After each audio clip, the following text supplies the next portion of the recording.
बिस्मिल्लाहिर्रहमानिर्रहीम। अस्सलाम वालेकुम। ज़िम्मेदार बड़ी हद तक हम मीडिया वाले हैं। हमने गुज़िश्ता सालों में पाकिस्तान के अंदर एक ऐसा माहौल बना दिया है और इतनी पोलराइजेशन करा दी है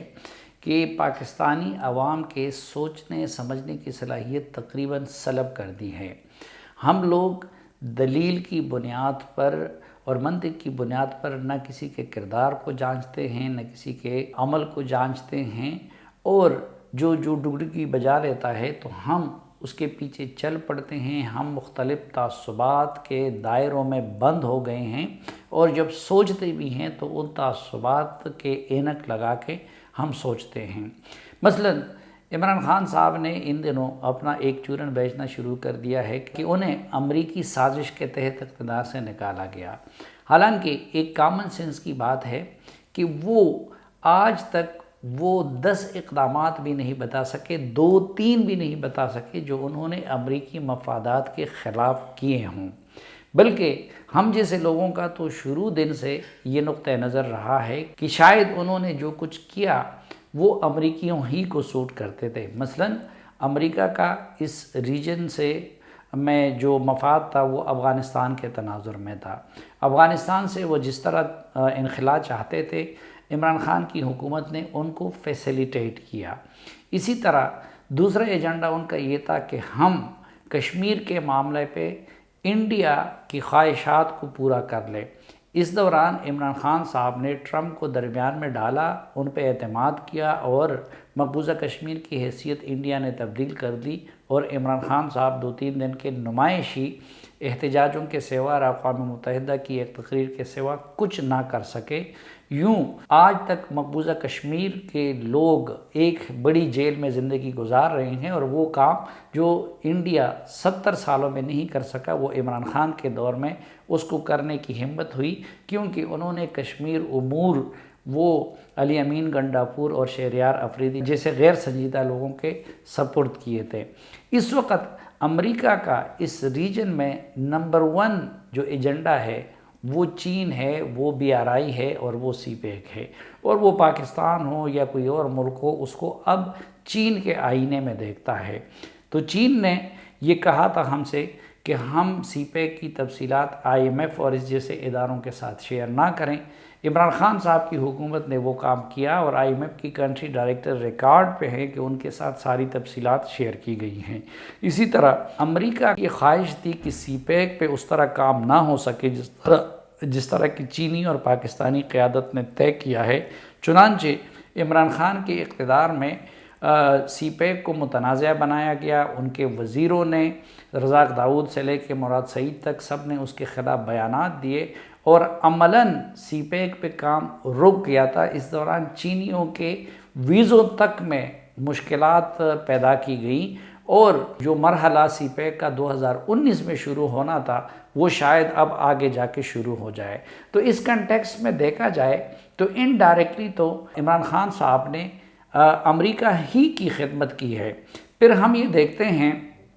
कि उनकी काबीना में सबसे ज़्यादा अमेरिका और बरतानिया से आने वाले या वहाँ की शहरियत रखने वाले लोग शामिल थे और ज़ाहिरी बात है कि इस तरह के लोगों पे चीनी एतमाद नहीं करते। आज भी उनकी पार्टी में ज़्यादातर बोलने वाले वो लोग हैं कि जो अमेरिका पलट हैं या बरतानिया पलट हैं, और आज भी उनको ज़्यादातर माली सपोर्ट वो अमेरिका, बरतानिया और यूरोप से मिल रहा है। लेकिन तमाशा ये है कि उन्होंने ये डुगडुगी बजा दी है और जिस पे बहुत सारे लोग ये यकीन भी कर रहे हैं कि अमेरिका ही ने रिजीम चेंज की है पाकिस्तान के अंदर।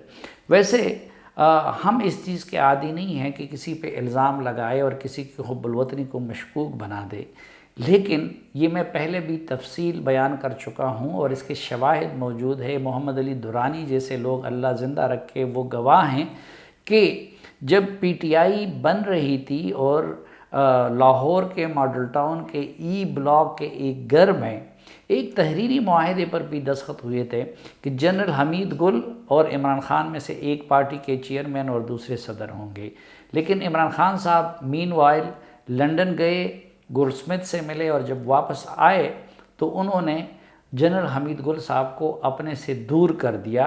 اور پارٹی کی بنانے میں شریک لوگ کہتے ہیں کہ عمران خان صاحب یہ عذر پیش کرتے تھے کہ ان کو اپنے سسرال سے کہا گیا ہے کہ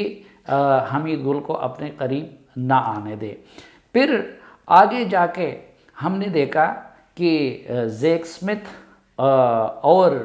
محمد صادق جو پاکستانی نژاد تھے، جب ان کا مقابلہ تھا تو عمران خان صاحب وہاں پہ گئے اور انہوں نے پاکستانی محمد صادق کے مقابلے میں زیک اسمتھ کے لیے کیمپین چلائی۔ اور اس وقت امریکہ کا یا ان جیسے ممالک کا ایک جو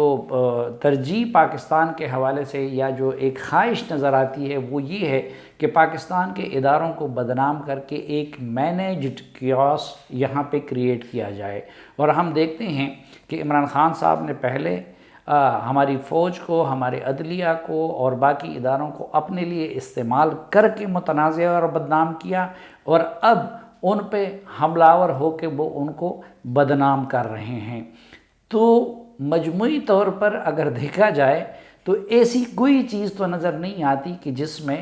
عمران خان صاحب نے امریکہ کا کچھ بگاڑا ہو، لیکن ایسی بہت ساری چیزیں نظر آتی ہیں، ہو چکی ہیں اور ہو رہی ہیں کہ جس سے یہ ثابت ہوتا ہے کہ وہ شاید دانستہ یا دانستہ غیر ملکی ایجنڈے کے لیے استعمال ہو رہے ہیں۔ اور بعض اوقات یہ بھی ہوتا ہے، بڑی طاقتوں کا ہم نے یہ طریقہ دیکھا ہے کہ وہ جس کو استعمال کرتے ہیں تو ان سے وہ یہ کہتے ہیں کہ آپ ہمیں ہی گالی دیں تاکہ ملک کے اندر آپ کی کریڈیبلٹی پہ کوئی سوال نہ اٹھے۔ مولانا فضل الرحمان صاحب نے گزشتہ روز یہ الزام بھی لگایا اور کسی حد تک اس میں وزن بھی نظر آتا ہے کہ ہمیں پتہ ہے، بقول مولانا فضل الرحمان نے کہا کہ ہمیں پتہ ہے کہ تم کو جن لوگوں نے لانچ کیا ہے انہوں نے ہی تمہیں یہ بتایا ہے اور یہ سکھایا ہے کہ ہمیں گالی دو۔ اب عرب دنیا یا اسلامی دنیا میں امریکہ کی ایک بہت بڑی خواہش وہ یہ ہے کہ پاکستان اسرائیل کو تسلیم کرے۔ اب عرب دنیا اور پاکستان جیسے ممالک سے امریکہ کا ایک تقاضا یہ ہے کہ وہ اسرائیل کو تسلیم کرے۔ پاکستان میں ابھی تک جتنی بھی پارٹیاں آئی ہیں وہ اس حوالے سے یکسو رہی ہیں کہ اسرائیل کو تسلیم نہیں کریں گی، اور خود ہماری اسٹیبلشمنٹ بھی اس حوالے سے یکسو نظر آتی ہے۔ لیکن پہلے بھی ہم نے دیکھا کہ عمران خان صاحب کے دور میں یہ چیپٹر کھولا گیا، پھر ہمیں معلوم ہے کہ جو ڈونلڈ ٹرمپ کے داماد تھے جارج کرشنر، ان کا اور زلفی بخاری کا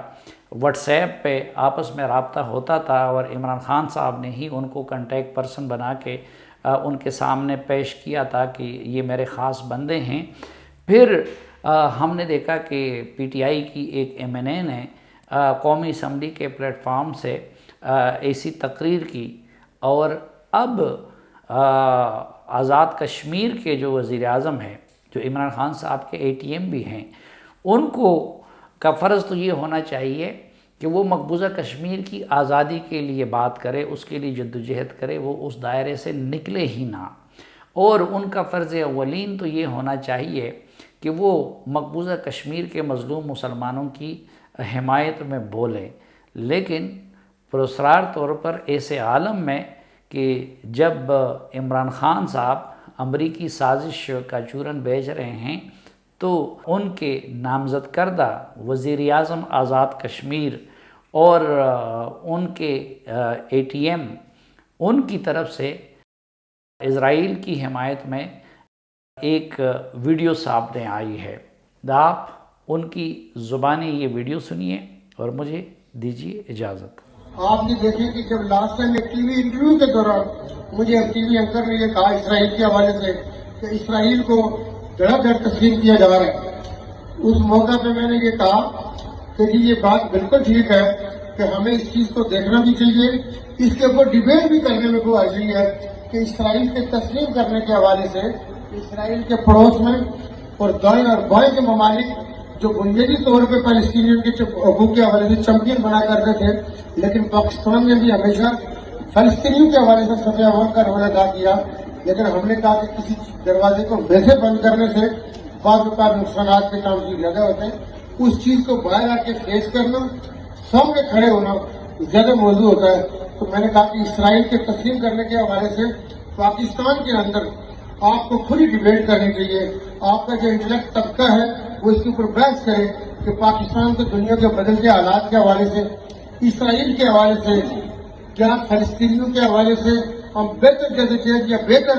निगोसिएशन की टेबल पे नहीं आ सकते। इसके ऊपर कि जी उनके ऊपर बुनियादी तौर पे कि आज भी फलस्तीनी उस आज़ादी के साथ ईदैन में नहीं जा सकते, बैतुल मुक़द्दस में उस तरह जुमा अदा नहीं कर सकते। हमारा किबला अव्वल में वो मामलात, वो जो मुसलमानों के त्यौहार और वो मुसलमानों की जो खुशियाँ जो हमारे इस किबला अव्वल के साथ हमारी जुड़ी हैं, जो हमारी रूहानी वाबस्तियाँ, हमारी ईमानी वाबस्तियाँ किबला अव्वल के साथ जुड़ी हैं, उसके ऊपर हमारा पढ़ा लिखा तबका, इंटेलेक्ट तबका बाहर निकले, इसके ऊपर बातचीत करे। और बातचीत में कई दफा रास्ते बेहतर नजर आते हैं। लेकिन मैंने उन्हें कहा कि आपको इस हवाले से किसी घबराहट का शिकार नहीं होना चाहिए कि शायद इसराइल के तस्लीम करने से पाकिस्तान के दरवाजे बंद हो जाएंगे। मैंने कहा इस खित्ते के अंदर पाकिस्तान दुनिया की एक हकीकत है